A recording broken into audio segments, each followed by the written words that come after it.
E o Canal do Boi transmite na próxima segunda-feira, dia 18, o plantio oficial da soja em Mato Grosso do Sul. No dia 15, termina o período de vazio sanitário da cultura em alguns dos principais estados produtores. A partir do dia 16, já é permitida a presença da planta viva da cultura nas lavouras destas localidades. A semana que vem marca o início do plantio da safra 2017-2018 da soja aqui no Brasil. A expectativa, por enquanto, é de uma safra menor que a 2016-2017, mas ainda superior à marca de 100 milhões de toneladas.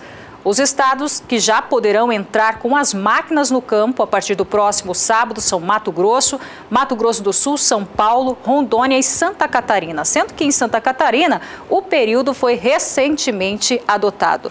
No Paraná, onde o vazio também acontecia até o dia 15, agora passa a vigorar o prazo até o dia 10. O lançamento do plantio oficial da soja em Mato Grosso do Sul é uma parceria entre a ProSoja e Senar do Mato Grosso do Sul com o Canal do Boi. Serão apresentadas projeções com palestras sobre temas ligados ao desenvolvimento da cultura e resultados de campo.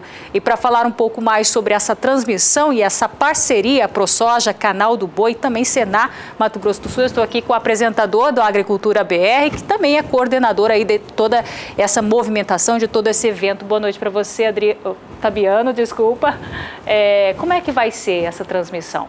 Boa noite, Renata. Bom, teremos então nessa próxima segunda-feira a transmissão desse evento, que é um evento importante porque é o começo de uma parceria longa e também com várias situações importantes para a produção agrícola de todo o país. Essa parceria, ela começa com esse evento, portanto, transmissão do plantio oficial, vai acontecer na Fazenda J. Basso, vai acontecer no dia 18 e vai acontecer de qualquer maneira, mesmo que ainda que não haja precipitações chuvosas. É uma propriedade rural que trabalha com pivôs de irrigação, então teremos todas as condições de fazer esse cenário. No evento são esperadas 500 pessoas, 500 produtores rurais que vão estar presentes, vai estar a diretoria toda da ProSoja, também do Canal do Boi, e teremos palestras, teremos ciclos de debates, e o evento vai acontecer durante o programa Agricultura BR, que vai ao ar a partir do meio-dia na segunda-feira, como acontece sempre. Então a maior parte desse evento será transmitido também, esse plantio oficial da soja em Mato Grosso do Sul, a partir do meio-dia, 11 horas no horário do Mato Grosso do Sul, meio-dia horário de Brasília, para todo o país. E é o começo de uma grande parceria que agora nasce com um projeto novo chamado Caminhos da Produção, na qual nós vamos mostrar o sistema de informações da ProSoja sul-mato-grossense, que é único, com reportagens, resultados de campo e tecnologias que são importantes para o produtor rural brasileiro. E qual que é a expectativa aí da próxima safra?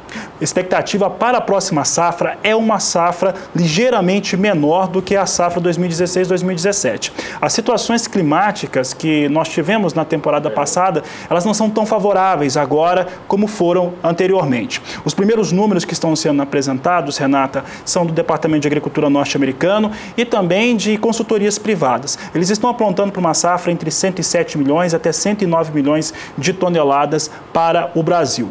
Amanhã ainda, nesta próxima terça-feira, teremos a apresentação dos dados da Conab, mas a Conab vai trazer o último levantamento da safra 16-17, que não deve ter alterações nem para soja nem para milho. Já a partir das 13 horas, dentro da Agricultura BR, o Departamento de Agricultura americano faz a divulgação do seu relatório, que deve trazer para o Brasil a mesma situação que eles já estavam trazendo para 17 e 18, mas uma redução para a safra norte-americana, tanto para a produção, produtividade, quanto estoques dos Estados Unidos. Tá certo. Obrigado pelas informações. Fabiano Reis, apresentador do Agricultura BR, onde será transmitido aí ao vivo o plantio oficial da soja aqui em Mato Grosso do Sul. Obrigado pela presença aqui no Pecuária BR, Fabiano. Obrigado, Renata. Zaidan. Legal. Obrigado, Fabiano. Vamos falar de inseminação artificial em tempo fixo, que é uma técnica de reprodução. Para você se dar bem na sua fazenda usando a IATF, 3 coisas, pelo menos, são necessárias. Um sêmen de boa qualidade, lógico, a genética funciona aí, começa a funcionar aí. Uma boa estrutura e, claro, um bom profissional, um bom inseminador. A repórter Kylie Rodrigues conversou com um técnico nesse assunto, que é mestre em reprodução animal, o João Paulo Barbuio. Vamos acompanhar. Eu estou com o João Paulo Barbuio, que é mestre em reprodução animal, e o assunto a partir de agora que a gente trata com ele é sobre os fatores que interferem no resultado final da IATF. João, quais são esses fatores? Responde pra gente. Tá. A IATF, inseminação artificial em tempo fixo, ela é uma tecnologia bastante previsível hoje e, apesar de muito previsível, diversos fatores podem interferir negativamente nos resultados finais. Como, por exemplo, poderíamos citar sêmen, inseminador, estrutura física, curral, né, que eu quero dizer, manejo dos animais extremamente importante. Enfim, são fatores que podem interferir no resultado final da tecnologia. Então, nós precisamos ficar muito atentos a esses fatores para que, na hora de executarmos a tecnologia, não tenhamos surpresas negativas. A tecnologia começou a criar corpo a partir de 2001 e muito fortemente a partir de 2007 teve um estouro da tecnologia no Brasil. Então, enquanto em 2002, 2003 nós tínhamos 100 vacas inseminadas em tempo fixo, hoje nós temos ao redor de 10 milhões de vacas. Isso demonstra o potencial que a tecnologia traz para as propriedades no Brasil. Os criadores têm utilizado, então, o sistema? Muito, muito mesmo. Inclusive, quando chega na época de estação de monta, a demanda nossa de técnicos a trabalho em prol da tecnologia, ela aumenta demais. E falando agora de custos, como que essa tecnologia ela se apresenta aí para o produtor? É baixa, é média? Quando foi lançada, em comparação a hoje, o custo diminuiu muito e se tornou extremamente acessível em função de todos os benefícios que traz a tecnologia. Então, quando a gente considera a diminuição de intervalo entre partos, possibilidade de aumento de animais nascidos em inseminação artificial, ganho genético, tudo isso daí, o custo é irrisório da tecnologia. É uma tecnologia que veio para ficar, você avalia assim? Com certeza, isso eu já não considero uma tecnologia, mas sim uma ferramenta de manejo. João, muito obrigada pelas suas informações, pelos esclarecimentos que você repassou para a gente, tá? Kylie Rodrigues para o SBA. E o Canal do Boi transmite a partir das 8h30, hoje à noite, a partir das 8h30, horário de Brasília, o 5º leilão virtual Vanguarda do Nelore. Que oferta? Já aparece na sua tela 80 touros provados. Vamos direto a Araçatuba, no interior paulista, para saber com João Campo, da Central Leilões, as informações sobre esse leilão de hoje à noite. Boa noite para você, João. Boa noite, Renata Ferreira. Boa noite, Jorge Zaidan. Prazer imenso falar com você, falar com toda a sua audiência. Olha, chega a 5ª edição, um leilão que nos honra muito de poder ofertar ao mercado, porque mais do que exímios selecionadores, mais do que bons criadores, é um leilão que contempla parceiros nossos da Central Leilões ao longo de nossa história. A 5ª edição do leilão Vanguarda do Nelore vem hoje com 80 reprodutores, todos eles com registro definitivo. Aliás, esse foi um dos crivos que os promotores do leilão fizeram fazer valer durante toda a identificação desses animais como aptos a irem a trabalhar, a poder trabalhar na próxima estação de monta. Nós teremos uma oferta ainda dentro desses 80 reprodutores, como eu já adiantei com a RGD, animais de altíssima avaliação genética. Nós temos dentro o grupo de criadores que compõem essa oferta, aliás, Nelore Zuma, Luiz Fernando Caetano, o Rifa, Nelore Rifa, do Ricardo Faganello, e também, claro, meu amigo Rodrigo Peck, do Nelore Peck. Nós temos essas seleções diferentes, seleções focadas em um objetivo, a produção de uma proteína vermelha mais eficiente no pasto brasileiro. Alguns com focos em determinadas linhagens, alguns abastecendo-se de informações de programas de avaliação genética diferentes, mas todos eles focados e identificados através do uso de biotecnologias de reprodução, de inseminação, transferência de vacas valorizadas, linhagens importantes dentro do Nelore. Eu quero chamar a atenção, inclusive, Renata, a condição de frete que já foi definido, nós já conversamos, estivemos juntos aqui reunidos, escolhendo a melhor condição de frete para a nossa audiência, e ele será free para todo o Brasil. na malha rodoviária. Então eu creio que nós teremos êxito nessa oferta. Vale a pena os amigos olharem, observarem, fazerem negócios, contactar nossa mesa operadora. Transmitiremos simultaneamente também pelo Facebook e aqui pelo SBA e também, claro, pelo nosso site, pelo nosso aplicativo. Linhagens importantes desfilarão aqui. Eu creio que, inclusive, dentro desses 4 criadores, nós temos um portfólio completo. Alguns com linhagens focadas em prova de desempenho, outros com linhagens de altíssima avaliação genética, mas todos eles unidos, focados na seleção de indivíduos que promovam o ganho genético através das gerações, que promovam o incremento da sua pecuária. Conte conosco hoje para que você possa realizar grandes oportunidades. Vale lembrar que no nosso site, no centralleilões.com.br, já estão disponíveis a todos os senhores as informações dos animais, assim como o catálogo e também, claro, sempre as filmagens para que você possa previamente selecionar os indivíduos que fazem parte ou que farão parte do seu plantel. Conto com a audiência de todos, sempre ligado aqui nesse grande parceiro do homem do campo, que é o SBA. Obrigado, Renata Ferreira, Jorge Zaidan. Eu devolvo o sinal a Campo Grande, reforçando que o leilão começa às 20h30 e quem for aqui de Araçatuba, um bar Filomena vai ter um ponto de encontro lá onde você pode tomar sua cervejinha, comer uma carne gostosa e fazer grandes negócios. Obrigado, Renata, é com você. Tá certo, João. Obrigado pelas informações. Zaidan?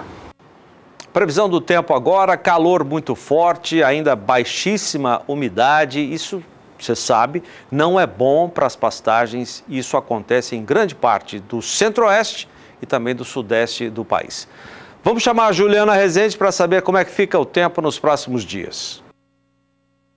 Agroclima, oferecimento Steel. É hora de você fazer com motosserras Steel. O tempo seco vem garantindo altas temperaturas em grande parte das áreas centrais do Brasil, como é o caso da região centro-oeste e também do sudeste. Nessas regiões, a falta de chuva também vem diminuindo a disponibilidade hídrica no solo, principalmente nas áreas em vermelho do mapa, entre Mato Grosso, Goiás e também Minas Gerais. Nessas áreas, a falta de chuvas vem prejudicando o crescimento dos pastos por conta da diminuição da umidade no solo. Nos próximos 5 dias, o tempo seco ainda persiste em grande parte do centro-sul do Brasil, por conta da atuação de um bloqueio atmosférico que inibe a passagem de novas áreas de instabilidade. Chove apenas no Rio Grande do Sul por conta da passagem de frentes frias que trazem pancadas expressivas com volume de até 50 milímetros entre os dias 12 e o dia 16 de setembro. Já a partir da próxima semana, essas instabilidades perdem força, mas mesmo assim seguem concentradas entre o Rio Grande do Sul e Santa Catarina. Algumas pancadas também ocorrem de forma muito fraca e isolada entre o nordeste de Minas Gerais e a metade norte do Espírito Santo. Agora, nas demais áreas do centro-sul do Brasil, a persistência ainda será de tempo firme e sem pancadas de chuvas abrangentes. Isso ocorre até o dia 21 do mês de setembro. Já a partir da terceira semana, as instabilidades agora até conseguem avançar um pouco mais. Volta a chover no oeste, no sul do Mato Grosso do Sul e também toda a faixa leste do sudeste. Na região sul, as pancadas também seguem persistentes e até ganham um pouco mais de intensidade. O volume de chuva entre o Rio Grande do Sul e Santa Catarina fica próximo de 30 milímetros. Agora, na região centro-oeste e também no interior do sudeste, o tempo firme ainda deve seguir predominando e as instabilidades não conseguem avançar para essas áreas até o dia 26 do mês de setembro. Então, no decorrer das próximas semanas, o tempo seco persiste, principalmente entre a região centro-oeste e o interior do sudeste, especificamente nas áreas onde o solo está cada vez mais seco. Com isso, os pastos ainda devem seguir enfrentando dificuldade para se desenvolver, onde apresenta déficit hídrico no solo. Elatos é a principal forma de defesa contra as doenças da soja. Mas não acredite em mim, o locutor. Acredite nos produtores que utilizam Elatos. Nós fizemos lado a lado, deu 11 sacos a mais aonde foi com Elatos. Elatos, eu assino embaixo. O Elatos, ele dá um residual maior, né? A gente demora mais a reaplicar, né, o produto. Elatos, eu assino embaixo. Elatos, amplo controle para as doenças da soja. Testado e aprovado por quem mais entende, o produtor. Uso agrícola, venda sob receituário. Consulte um agrônomo. E no próximo bloco você vai acompanhar a repercussão das prisões dos executivos da JF no mercado e a gente sai para o próximo bloco com imagens de alguns dos animais que serão ofertados hoje à noite a partir das 8h30 horário de Brasília no 5º leilão virtual Vanguarda do Nelore, que oferta 80 touros provados. A realização é da Central Leilões. Nós já voltamos.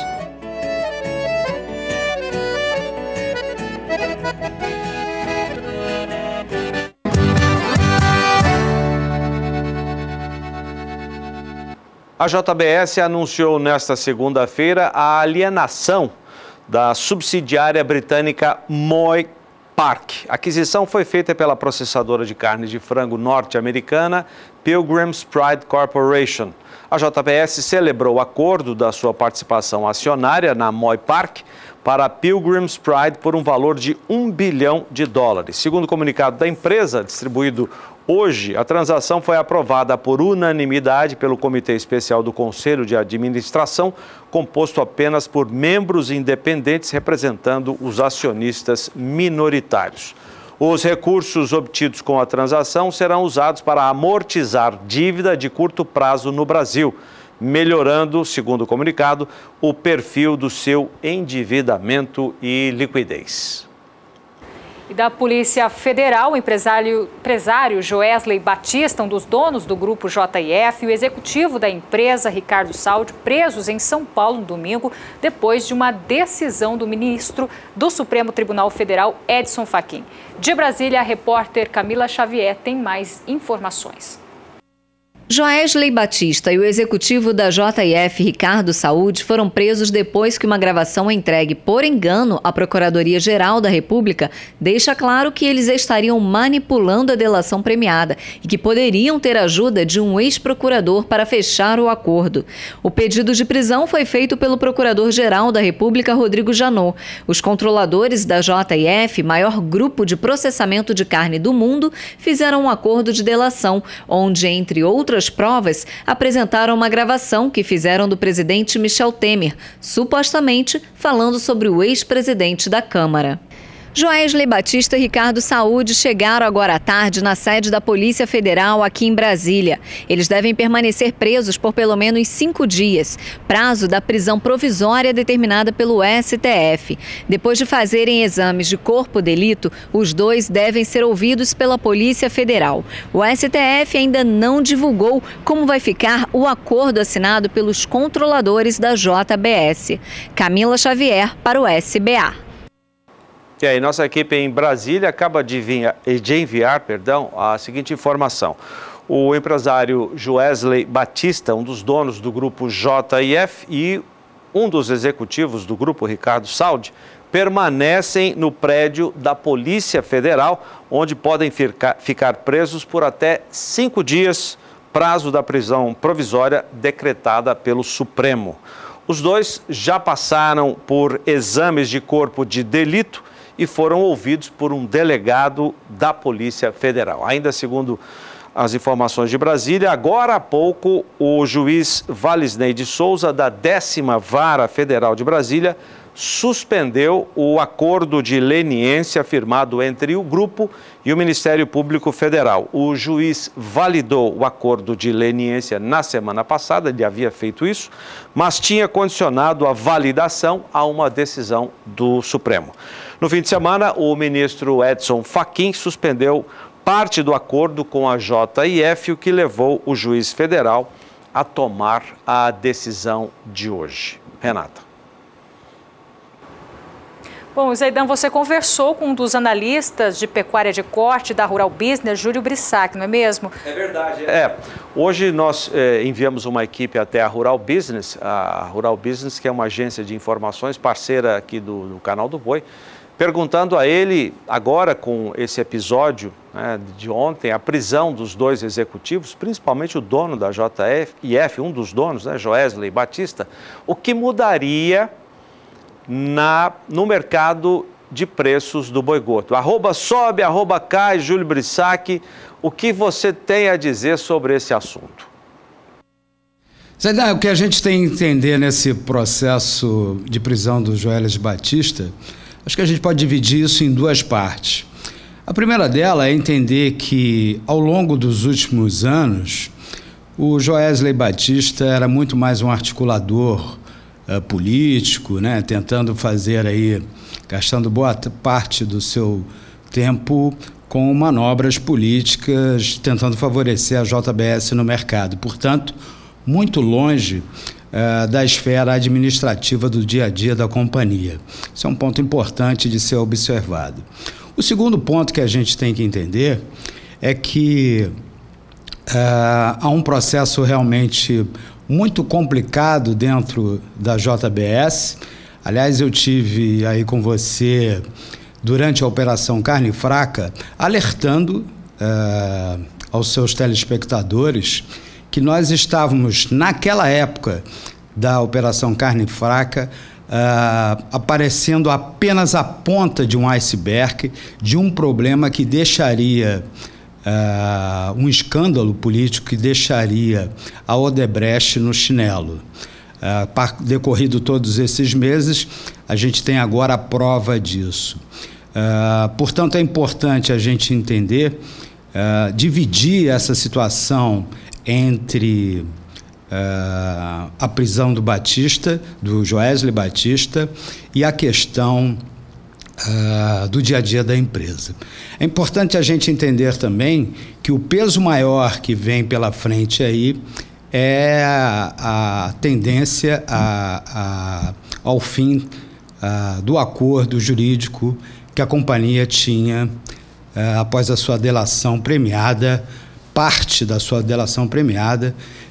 Isso realmente vai pesar no dia a dia da companhia e a gente tem que ficar muito atento a isso. É claro que em momentos como esse existe uma preocupação dos produtores quanto à questão do futuro da JBS. A gente vem alertando aos nossos assinantes e ao seu telespectador que nos ouve agora, que é preciso a gente entender que desde antes do processo da Operação Carne Fraca, nós já vínhamos alertando que a JBS poderia passar por um processo de venda. Por enquanto, nós estamos vendo apenas as vendas de diversos ativos da companhia, uma sequência, muitas vezes, agora cada vez mais desesperadora. E eu e a equipe aqui da Rural Business sempre estamos olhando a possibilidade da JBS Brasil ser vendida. E isso pode acontecer de uma maneira pouco traumática, como alguns podem achar, porque existem grandes grupos do setor, e incluo aí chineses, mas muito interessado na operação da JBS. Então, nós estamos apenas passando por um processo de redesenho da pecuária de corte do Brasil. A nova pecuária de corte do Brasil está aí batendo a porta. E eu diria, como um último recado, Zaidan, colocar para os produtores de gado do Brasil que não fiquem preocupados com tudo isso que está acontecendo aí, né? O mercado é muito soberano a tudo isso. Nós estamos passando eu tenho 26 anos de pecuária de corte, acompanhando o dia a dia da pecuária de corte, e eu nunca vi uma entre-safra como essa de 2017. Os estoques de gado do Brasil, nesse momento, são os mais baixos da história moderna da pecuária de corte do Brasil, e isso coloca os preços do boi gordo. Quando eu estava avisando aí, inclusive com você nessa nossa entrevista, nosso debate sobre a questão da Operação Carne Fraca, que haveria um viés de baixa assim momentâneo, mas que depois o boi iria explodir, porque produtor nenhum do Brasil pode esquecer disso, este é um mercado de oferta e demanda. Independente do que está acontecendo, se nós temos, como está acontecendo hoje, oferta de gado muito abaixo das necessidades de demanda, este é um mercado soberano sob o ponto de vista de alta de preço.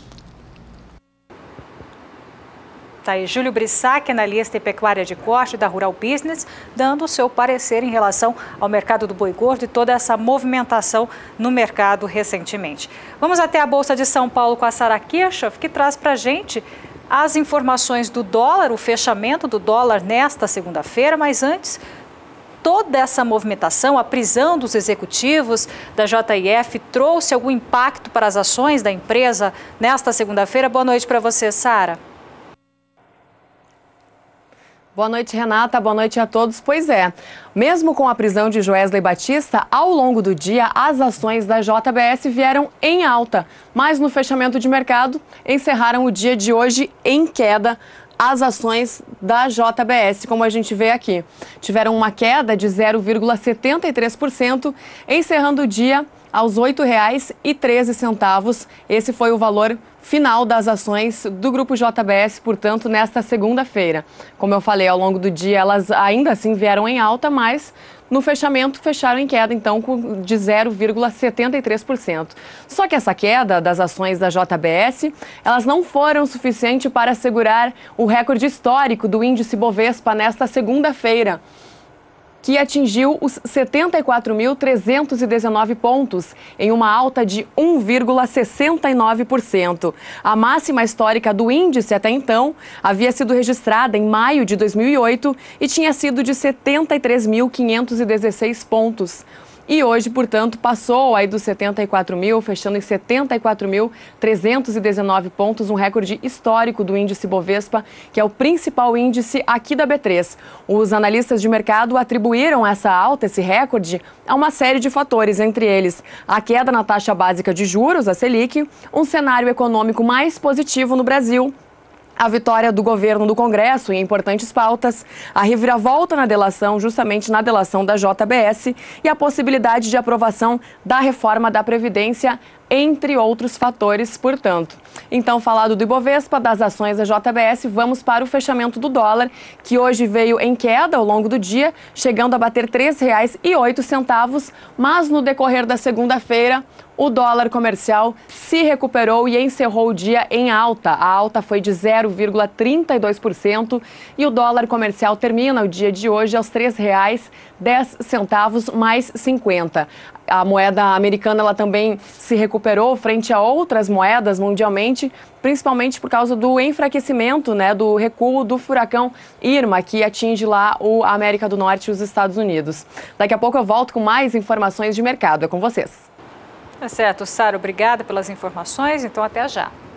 Zaidan?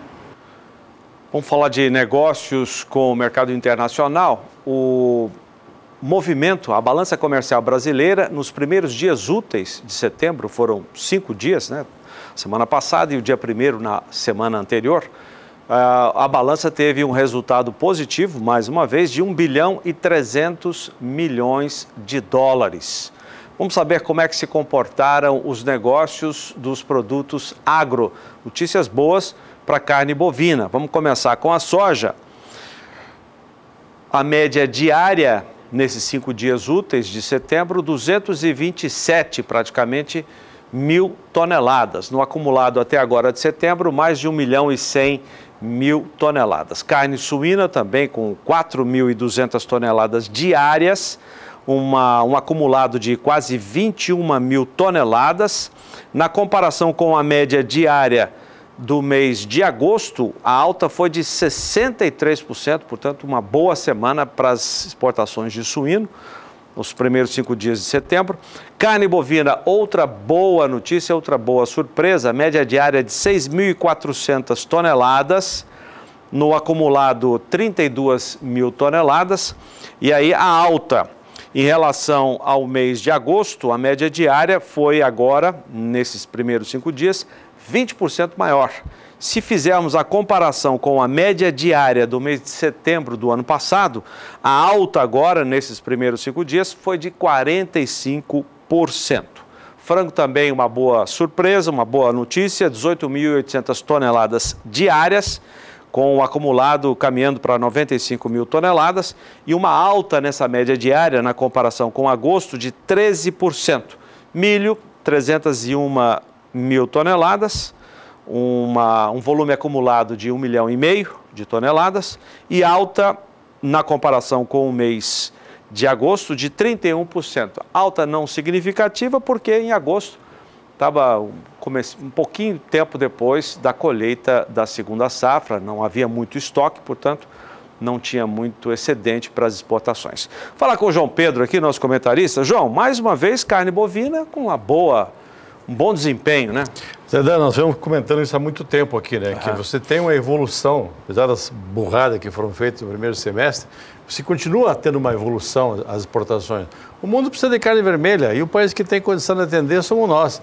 Tem uma carne boa, produzida em cima de capim, gostosa, saudável, então não tem problema.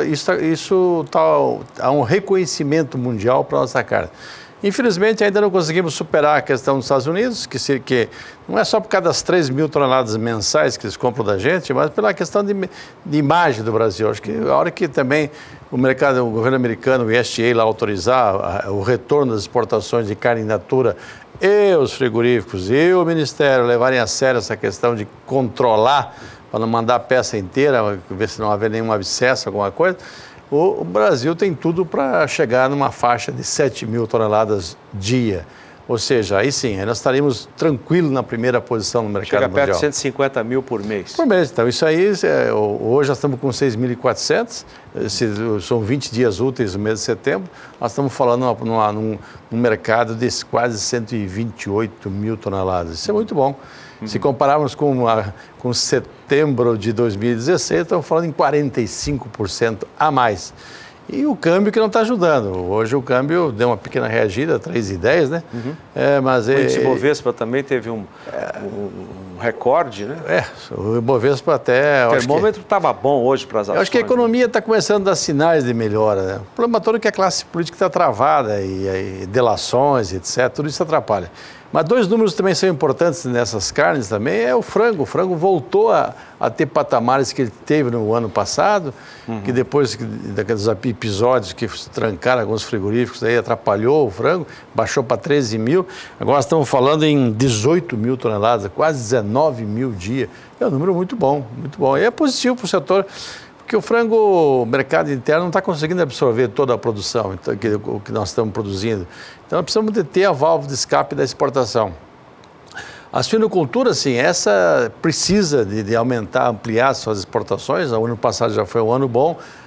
Esse ano já começa a mostrar sinais que podem repetir o ano passado. E alguns mercados que foram abertos, por exemplo, o mercado da China, que é um grande comprador de carne suína no mercado internacional, deu uma arrefecida. Não sei se esses números já refletem um reaquecimento do mercado de exportações para a China. Hoje o mercado está bom, o suinocultor vendendo arroba próximo de R$80, você tem um milho.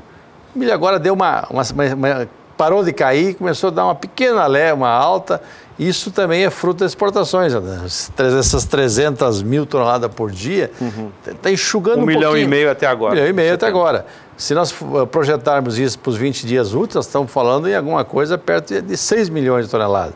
Mais 5 do mês passado, mais o acumulado, já começa a não ter aquele estoque de passagem tão alto que todo mundo temia. Um estoque de passagem acima de 25, 26 milhões de toneladas. Temia porque isso gera baixa nos preços, né? Segura os preços. Produtor, né?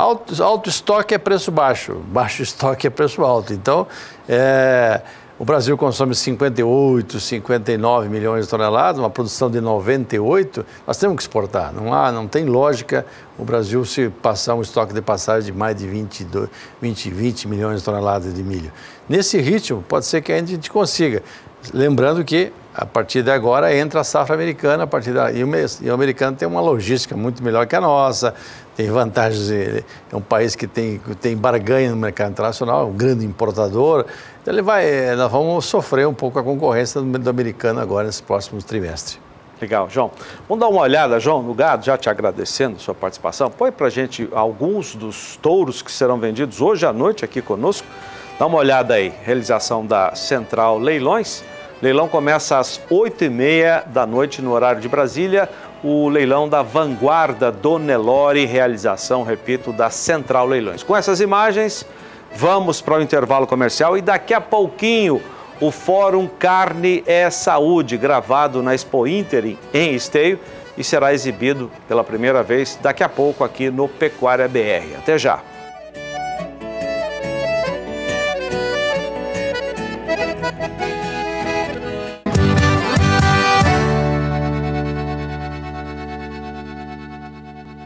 Bom, Pecuária BR de volta, vamos direto à Bolsa de São Paulo com a Sara Kirchhoff, que traz para a gente os preços atualizados do bezerro e também do boi gordo. Mas antes, as informações de um levantamento divulgado hoje pela BIEC sobre as exportações de carne bovina, que teve o melhor resultado no mês de agosto. É isso mesmo, Sara?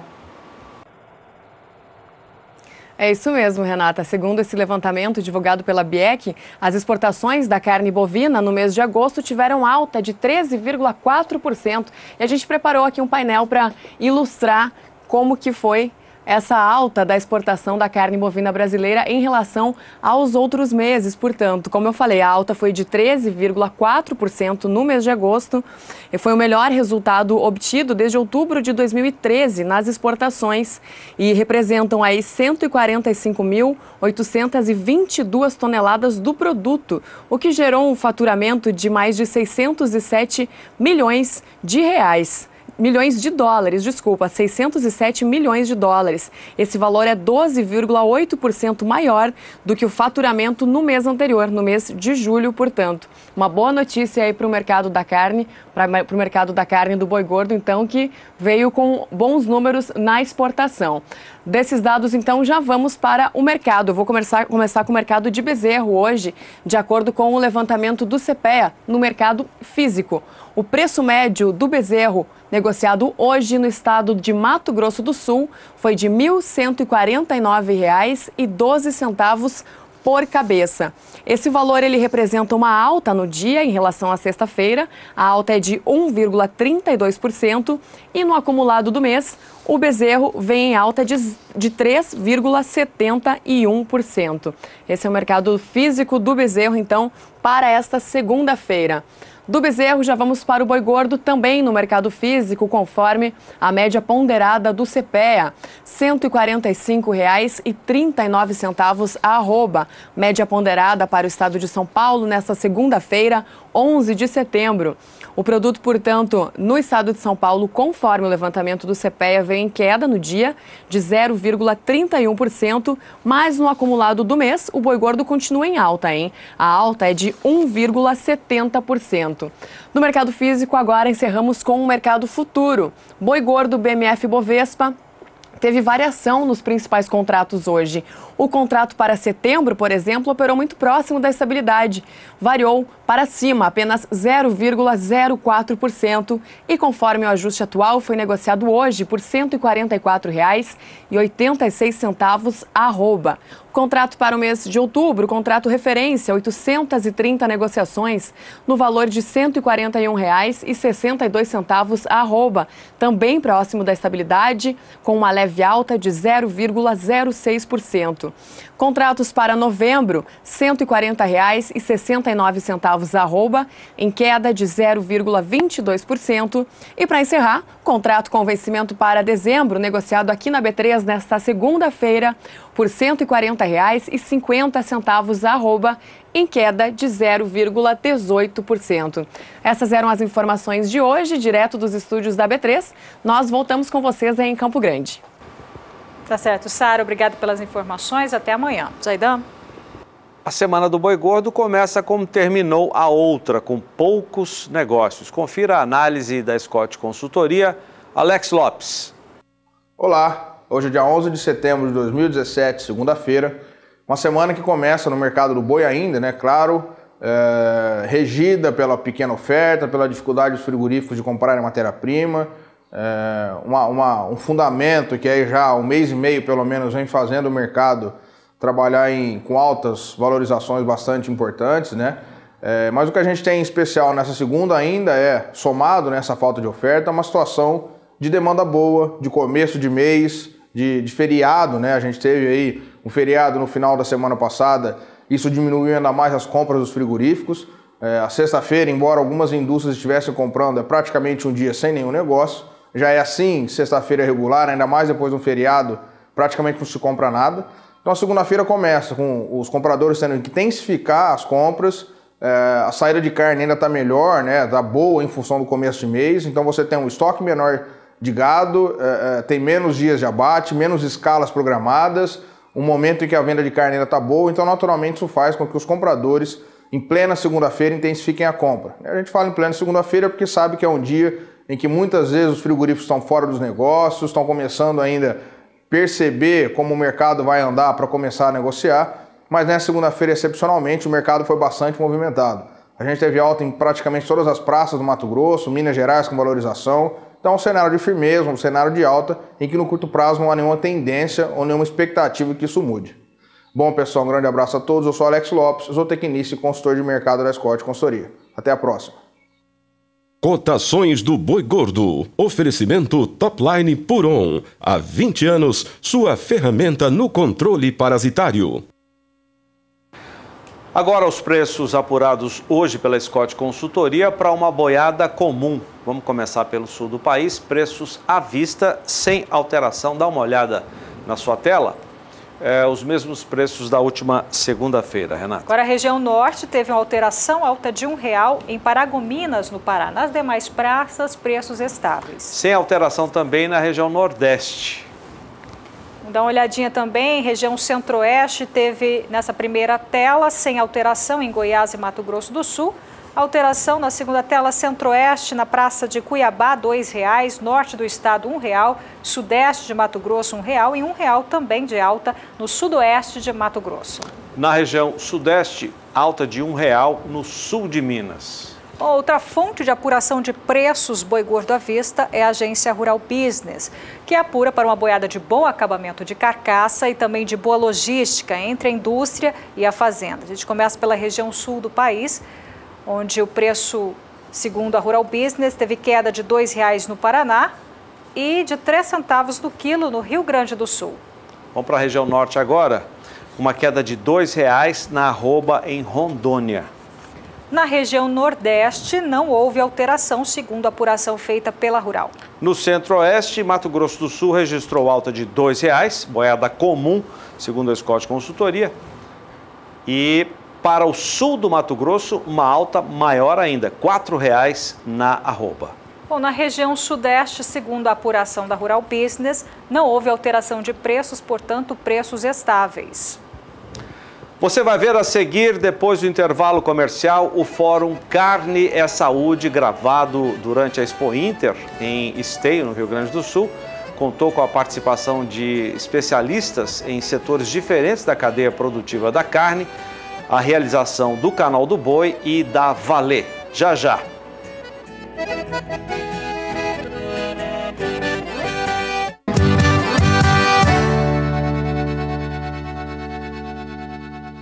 O Canal do Boi, em parceria com a Valê, realizaram no dia 31 de agosto, durante a Expo Inter, que aconteceu em Esteio, no Rio Grande do Sul, o primeiro Fórum Carne é Saúde. O evento na Casa da Valê, no Parque Assis Brasil, será transmitido durante esta semana aqui no Pecuária BR. O evento contou com representantes de setores diferentes da cadeia da pecuária de corte. Alcides Torres, diretor da Scott Consultoria, Emílio Salani, representante do Sindan, Sindicato Nacional da Indústria de Produtos para a Saúde Animal, Rogério Betti, do Açougues de Betti, Eduardo Fornari, da rede de restaurantes Vermelho Grill, Guilherme Gomes, gerente técnico da Vale, Tiago Arantes, diretor de unidade de ruminantes da MSD Saúde Animal e José Schneider, pecuarista e também representante da Fazenda GAP, que possui unidades em Rio Grande do Sul e Mato Grosso. Acompanhe agora a primeira parte desse fórum. Mais uma vez, obrigado a todo mundo que comparece à primeira edição do Fórum Carne é Saúde, uma realização da Valê e do Canal do Boi. E para começarmos, as boas-vindas do nosso anfitrião, presidente da Valê, Delair Bolles, por gentileza, suas palavras de boas-vindas a todos nós aqui, já agradecendo a recepção de todos vocês da Valê. Sejam bem-vindos à Casa da Valê, sejam bem-vindos, essa é a sua casa. A Valê é uma empresa com 56 anos de história, de muita tradição, sempre com muita responsabilidade, cuidando da saúde e do bem-estar animal. Nosso objetivo no dia de hoje aqui é enriquecer, contribuir, enriquecer esse debate da importância de interligar os diferentes elos da cadeia de produção da carne, desde o garfo até a fazenda. Sempre lembrando de agregar um importante fator que é o nosso consumidor e como ele, né, influencia diretamente através dos seus hábitos alimentares de como e o que nós produzimos no dia a dia, seja da fazenda até o garfo ou do garfo até a fazenda. Vamos começar então, no nosso primeiro bloco, fazendo uma pergunta para o nosso amigo Alcides Torres, Scott Consultoria. Qual é a relevância, eu dei apenas um dado, mas qual é a relevância da pecuária, da carne bovina para a nossa pecuária, para a nossa economia? Nos últimos 10 anos, a pecuária cresceu 20%. Tá? Significa 20%. O agronegócio brasileiro cresceu 10%. E a economia brasileira cresceu 9%. E a pecuária representa de 7% a 10% da geração de riquezas do país. É 1/10 do que o país produz, vem do nosso esforço coletivo. Tá? Então, essa é a importância de maneira macroeconômica, né? O que é o PIB? Né? O PIB, o Produto Interno Bruto, é uma moeda que a gente desenvolve, a gente mede o nosso desenvolvimento a partir daí. Um exemplo, o PIB do Bom Retiro em São Paulo é do tamanho do PIB da Bolívia. Tá? Então vocês começam a entender as ordens de grandeza, por que a gente usa o PIB, que é uma moeda internacional. Né? Plano geral. Do plano mais, a gente focar um pouquinho na parte localizada, a gente vê que a pecuária ela é importante no sudeste do Pará, norte do Mato Grosso, grande parte de Rondônia, Tocantins, Maranhão, sul do Rio Grande do Sul. E nessas regiões, quando a pecuária vai bem, a economia vai bem. No mundo, vamos dizer, a pecuária brasileira, ela tem uma importância, não só a pecuária brasileira, mas a pecuária global, é de produzir um alimento de alta densidade proteica e energética, não é? Ou seja, nós temos ainda que alimentar a Ásia, alimentar a América Latina, alimentar o Extremo Oriente, a África, e o Brasil reúne essas condições. Essa é a nossa responsabilidade global, não é? E ela é uma coisa interessante, a pecuária. Ela se presta para atividades de grande porte, de pequeno porte, e a pecuária ainda, apesar desses 50, 60 anos que a gente trabalha, é uma atividade de vanguarda, é uma atividade de fronteira. Por quê? Porque quando a gente vai para uma região de fronteira agrícola, é uma atividade que exige pouca infraestrutura. É natural que a gente abra as fronteiras agrícolas com a pecuária, porque não tem estrada, não tem luz elétrica, não tem nada. Então, essa é a opção correta, e nós reunimos essas condições. Tá? Agora está proibido derrubar floresta. Está agora, mas as gerações futuras é que vão decidir como é que a gente vai desenvolver o país, e certamente vai ser através da pecuária que o Brasil vai continuar esse seu processo de desenvolvimento. Quais são as principais oportunidades diante de tudo isso que a gente está vendo? Hoje a gente vive um momento muito interessante, não só no Brasil como no mundo, que é a desmistificação de alguns conceitos errados que se tinha em relação à carne. E realmente acho que o fórum é extremamente oportuno, porque carne é saúde. Você tem inúmeros benefícios quando você tem uma dieta rica em carne, desde desenvolvimento cerebral de crianças até desenvolvimento muscular de adultos. Nós, naturalmente, vamos perdendo massa muscular depois dos 30 anos. A gente tem que ingerir proteína verdadeira, proteína de origem animal. E a carne bovina, ela entra essencialmente cobrindo esse papel. E, além de tudo, é uma delícia, é uma coisa prazerosa, é um motivo de festa. Rogério que o diga. E hoje, aqui no Brasil, a gente vem vendo esse consumo ser mais aumentado, principalmente em algumas categorias que antigamente tinham algum preconceito. Por exemplo, o pessoal de academia. Hoje eles querem comer carne justamente para ser fitness, porque é o que vai gerar a produção do músculo, a produção da proteína. E o Brasil hoje, ele tem um consumo que mais ou menos, né, Scott, 80% do que a gente produz é consumo interno. E a gente tem 20% de oportunidade que a gente exporta. E aí eu vejo uma oportunidade maravilhosa para o Brasil, porque no cenário global, a gente vê a Índia proibindo o abate de bovinos, que era o maior exportador de carne do mundo. Então o Brasil cada vez mais vai ter oportunidade de cobrir essa lacuna que foi aberta pelos indianos. E aí quando a gente fala da tecnologia, o que é o bonito de ver? O Brasil é um case, né? Você tem aí inúmeras propriedades onde você produz 12 meses por ano. Você faz uma safra de soja, uma safra de milho, uma safra de boi. Você tem produtividade pelo clima, pela área, pela qualidade do solo, pela gente que ama o que faz e sabe produzir. Então você tem condição de aumentar muito a produtividade. E aí quando você começa a avaliar o que a gente pode fazer pela pecuária, a gente tem inúmeras tecnologias, desde uma disseminação, por exemplo, de qualidade genética por meio da inseminação artificial em tempo fixo, da IATF, você consegue fazer em larga escala um melhoramento genético desses animais. Enquanto a vaca está prenha, você já pode vacinar essa vaca para que ela realmente consiga conceber esse bezerro e que no colosso dela, no leite dessa vaca, tenha os anticorpos corretos para proteger aquele bezerro. Então a gente hoje tem uma série de tecnologias, já respondendo a questão da tecnologia, que você vai produzir melhor, vai produzir mais, e quando esse bezerro nascer, você vai garantir que ele realmente possa seguir crescendo, evoluindo. E aí você vai acompanhar esse bezerro ao desmame, fazer um bom controle parasitário, porque nós temos todas essas vantagens de produzir. Mas vivendo num país tropical, o que é bom para o pasto, para a terra, é bom para o parasita. Nós temos muito carrapatos, nós temos muita verminose. Então a gente tem que controlar bem parasita. Nós temos que blindar esse animal para que ele consiga produzir, expressando o seu potencial genético nesse ambiente maravilhoso que nós temos. Então você pode fazer um belíssimo controle sanitário, um belíssimo controle de otimização reprodutiva por 3,5% do custo de produção. Então, assim, como bem colocou o Scott, só não usa quem não faz análise, quem não conhece a atividade, porque a tecnologia existe, a assistência está aí e ela tem que ser implementada. Claro. Deixa eu falar com o Fornari um pouquinho. Fornari que tem o trabalho dentro da porteira. O pai dele, uma vez, nos deu uma entrevista falando que o abate era de novilhas de meio sangue. Os animais estavam em Chapadão do Sul, no norte de Mato Grosso do Sul. Os animais eram abatidos em Terenos, que fica a 60 quilômetros de Campo Grande, onde há uma sala de desossa, e dali vai para o restaurante Vermelho Grill, que agora está com 3 unidades. Bom, tudo isso depende de rentabilidade. Como é que o pecuarista, não só aquele que está dentro da porteira também, como garantir a rentabilidade?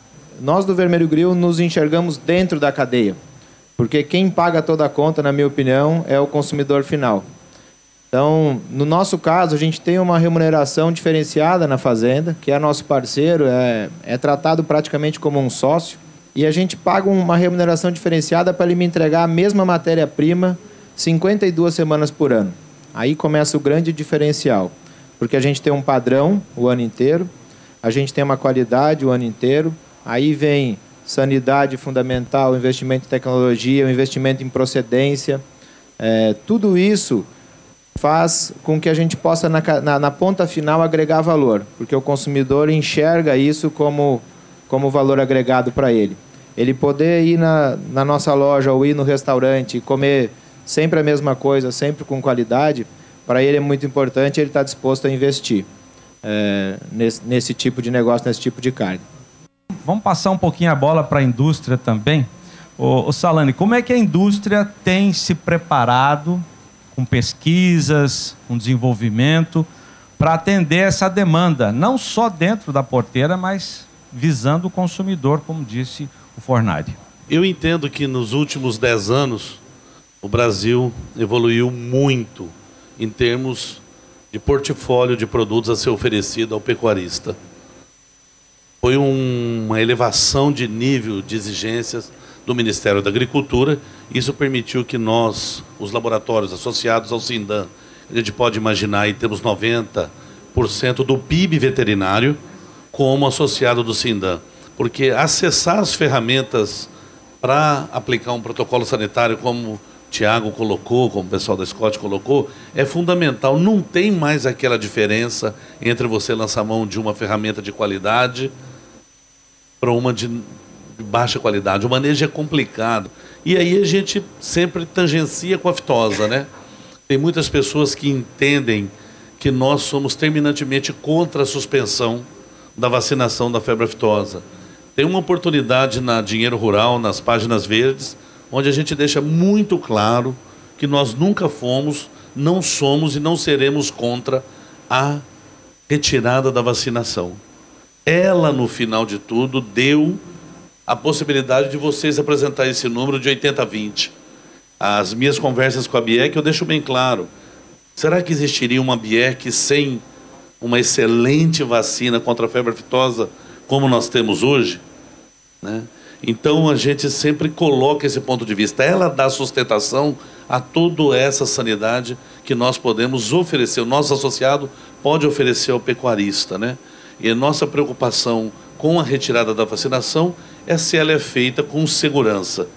E para aproveitar a oportunidade e complementar uma informação, para vocês fazerem juízo de valor, os laboratórios produtores de vacina contra a febre aftosa começam a investir, a partir desse mês, ao redor de 15 a 20 milhões de dólares para fazer a alteração da vacina de aftosa num programa que o governo diz que inicia a retirada pelo Bloco 1 Rondônia e Acre em maio 19. Para vocês fazerem assim, só alguma avaliação, nós estamos trabalhando aí com a possibilidade das vacinas piloto a serem avaliadas internamente pelo governo. Nós vamos trabalhar ao redor de 80 milhões de doses. Quando vocês acessarem essa nova vacina, que isso se dará em maio 19, vocês vão ter na mão uma vacina com o binômio segurança e eficiência idêntica à vacina atual. Como é que está o retrato da pecuária brasileira hoje? O que você pode dar? Quais são os números que você pode passar para a gente? Houve uma evolução na pecuária. Praticamente os órgãos de fomento e de disseminação de tecnologia do Estado deixaram de ser tão importantes. É o caso da CAT em São Paulo, das Emateres, etc. E essa responsabilidade, carne é saúde, não é? Então ela vai além da tecnologia, vai também a promoção da carne de maneira geral. E quando a gente faz isso, nós estamos promovendo todo o setor, independente de quem esteja acontecendo. E isso a gente imaginava que fosse acontecer. As indústrias de insumos fazendo o fomento e divulgando tecnologia. Tá? Então, essa é uma característica nova, digamos assim, do Brasil. Tá? Apesar disso, a pecuária brasileira é uma atividade de média e baixa tecnologia. Nós temos muito que construir no Brasil ainda. Isso significa oportunidade. Quer dizer, o intervalo tecnológico, comparativamente à cana-de-açúcar ou à soja, ou a silvicultura, por exemplo, é muito grande. Então, ainda dá para ganhar muito dinheiro utilizando tecnologia relativamente barata. Tá? Então, esse seria um retrato. Tá? Nós temos ainda muitas falhas em termos de acompanhamento de produção e tem pouca estratégia de negócio. A gente tem os ciclos pecuários de preço, a gente vê pouco pecuarista usando esse conhecimento e, quando usa esse conhecimento, não usa muito bem. Então, nós temos ainda algumas oportunidades de gestão do negócio, não é? E a gente perde também um pouco de investimento em função da rentabilidade. Então, capitais que poderiam estar vindo para a pecuária, o pessoal resolve ir para a agricultura e a gente perde essa chance de oportunidade. Tá? Retrato. Apesar do consumo brasileiro ser relativamente elevado, mas nós temos uns desequilíbrios. Né? Aqui no Sul, perto de 50 quilos por pessoa, números grosseiros, 30... Ou mais, né? 30 a 35 quilos aí no Brasil Central e 15 a 17 quilos no Nordeste. Então a gente tem ainda um tremendo de um mercado interno para ser conquistado. Aí tem dois peritos aqui que podem falar melhor, não é? Então isso também é um quadro interessante. Isso ainda nós temos muito o que caminhar. Você me desculpe, mas deixa eu aproveitar aqui a oportunidade, né? Tem a descomodização do mercado, né? Estamos com dois dos melhores do Brasil, então a gente tem muito o que aprender. E para falar desse ano, já que você falou do cenário, é um ano de margens menores, não é um ano de prejuízo. Tá? É um ano de margens menores em função do que aconteceu. Né? Então, o mercado está pressionado pela produção em função do ciclo de preços pecuários, tem uma crise econômica, tem alguns eventos inesperados porque a gente passou, a gente não pode deixar. Então, isso afeta a margem do setor, mas não significa necessariamente prejuízo. Né? E a que a gente recomenda, finalmente, diante desse quadro, é sair do risco. Tá? E nós temos hoje no Brasil ferramentas de proteção do negócio que pouca gente utiliza. Tá? Então, essa é uma recomendação. E como é que está hoje? Tá? E tudo que a gente está falando aqui só vale hoje, viu? O mercado é dinâmico, graças a Deus, e tudo pode mudar. Né? O mercado futuro se recuperou, nós estamos já Do ponto de vista, se eu considerar o começo do ano, nós estamos em recuperação, mas se eu considerar julho, é de uma tremenda alavancada, tá? Então, vai depender de que maneira eu encaro os números, né? A margem dos frigoríficos, que bateu um recorde, chegou a 40%, 42%, segundo as nossas contas, já voltou a 26%, e esse pode ser um limitante com relação às altas, porque o consumo não melhorou, tá? O consumo ele está estável. E aí ainda é uma margem boa de 26%? É, uma margem média boa. Com relação ao criador, tá? E vai ser um ano de arroxo, né? Nós tivemos os melhores anos do plano real, o ano passado, o ano retrasado, aumento de mais de 100% nos animais de reposição, não é? E o criador vai ter que agora se adaptar, tá? Não é que também vai ter prejuízo, mas as cotações serão menores. Ô Guilherme, como é que vocês que vão a campo orientam os técnicos que vão a campo sobre essa questão? Como é que a indústria, qual é o papel da indústria nesse sentido de passar essas informações? Geralmente a assistência técnica acompanha o nível de tecnificação das fazendas. No Brasil nós temos as fazendas de baixa tecnificação que muitas vezes nem investem na assistência técnica. Nós temos aquelas já mais tecnificadas que essas sim, elas já investem, elas querem uma assistência técnica diferenciada, que agregue valor ao seu negócio. E isso tem forçado a indústria, os técnicos de campo, a investir cada vez mais em conhecimento de gestão, por exemplo. Esse conhecimento de gestão é extremamente importante. Não adianta hoje a fazenda querer produzir boi. Estava até aqui antes do fórum conversando com o meu amigo Guizardi, que está aqui. A fazenda ela hoje vende carne. Então eu tenho que ter um planejamento estratégico para isso. E a indústria, o veterinário, tem que ajudar a fazenda nesse papel. Eu tenho que ter também um ótimo conhecimento técnico. Por quê? Porque o conhecimento técnico é que vão direcionar as minhas decisões dentro da fazenda, para que eu consiga realmente atingir os meus objetivos. Nós temos que ajudar também na questão de liderança, né? Os colaboradores das fazendas, que são extremamente importantes. E aí, né, Tiago, a gente investe muito nisso, na capacitação dessas pessoas. Isso é extremamente importante. Então, eu vejo hoje uma assistência técnica que ela está em constante evolução. Uma assistência técnica cada vez mais preparada. E o futuro é esse. Para que a gente consiga ter carne de qualidade, nós temos que ter uma assistência técnica muito bem preparada e com ótimo conhecimento. O consumidor tem ficado cada vez mais exigente, né? Esse negocinho da internet e mídia social, ele sabe do que acontece na Tailândia, aqui, em todos os lugares. Então, ele vai tomando pé do que é o consumo. Como é que o pecuarista se prepara hoje para atender esse consumidor?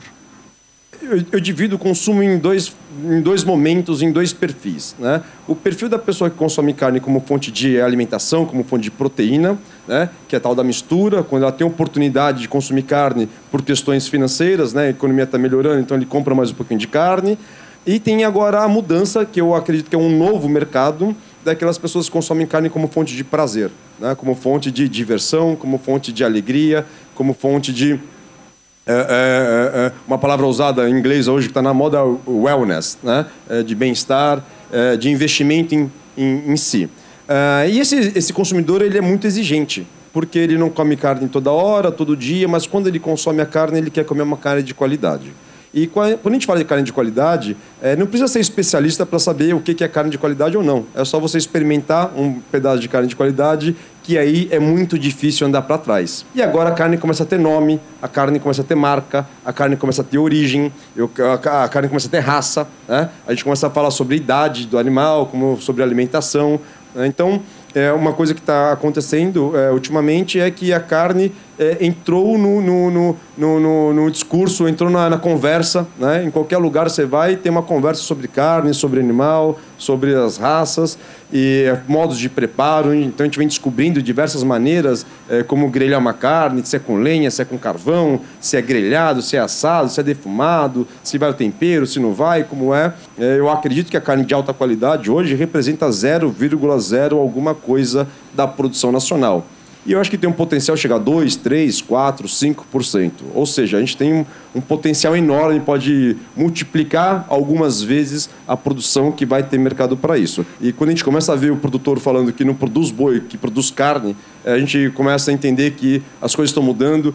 Como vocês falaram, o Brasil possui fazendas de ponta, altíssima tecnologia, tecnologias muitas vezes simples de manejo, de forma de lidar com gado, né? Até para você conseguir produzir essa carne de altíssima qualidade, é necessário fazer uma série de investimentos em know-how, em tecnologia, para conseguir atingir esse nível.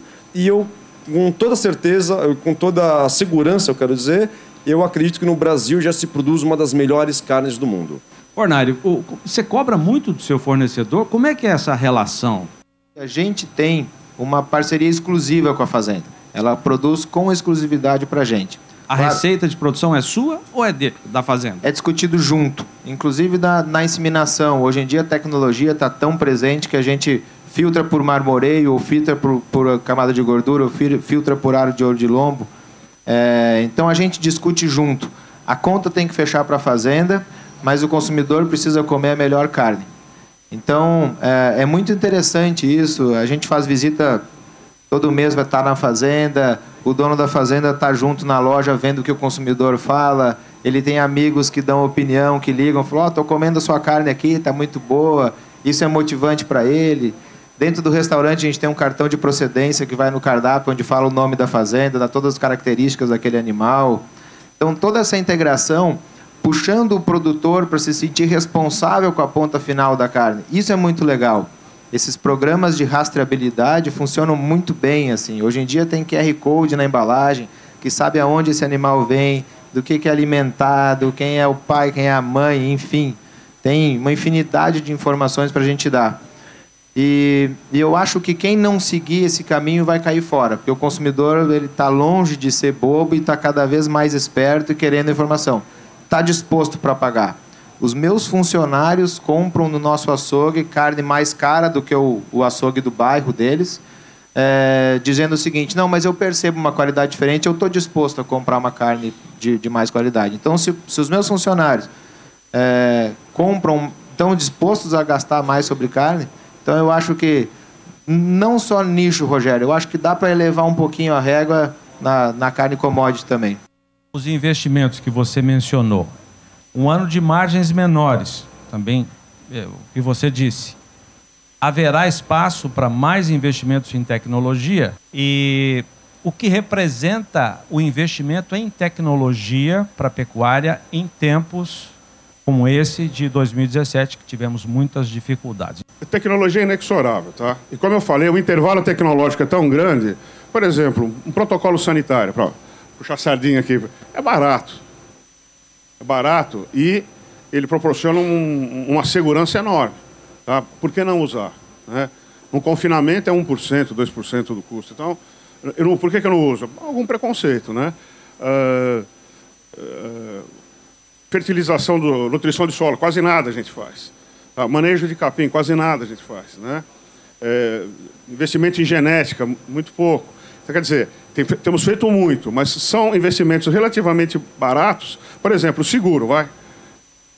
A gente sai de uma loja e faz o seguro da caminhonete. Né? Custa 100 pau, 150 pau, faz o seguro. Nem tira. E eu não faço seguro do boi, meu. O seguro eu tenho todo o meu capital investido, né? Eu tenho um mecanismo para fazer isso. Então, são ferramentas de tecnologia pura, que é muito barato, e ferramentas de gestão, que também é tecnologia pura, que é muito barato, tá? Então, eu acho que não tem saída. E uma informação, nesses últimos 20 anos, a nossa expectativa, ou a nossa estimativa, é que aproximadamente de 25% a 35% dos pecuaristas da década de 70 deixaram de ser.